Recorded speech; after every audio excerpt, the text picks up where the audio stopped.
Hello and welcome back to another edition of Money Talks. I'm Matt Blanchette. We're here today with Mark Alaimo from LCW Tax Accountants. He's been a CPA for how long now, Mark? Almost 20 years. Almost 20 years. God bless him. He's been around the block. He's seen a lot of things, and he's here to share his knowledge with us today. Mark, thank you for being here. I appreciate that. Thanks, Matt.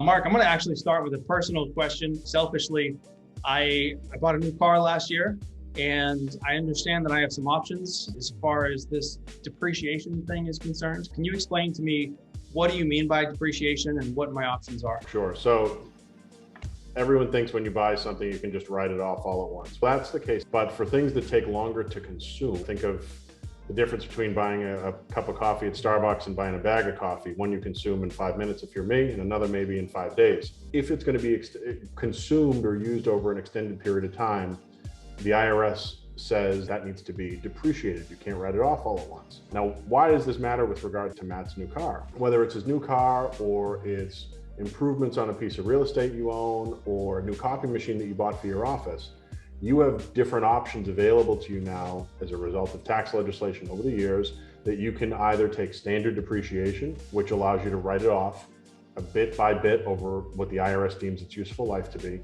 or you may be able to write it off all at once. But here's the catch. Sugar highs are fun, but then you crash and burn.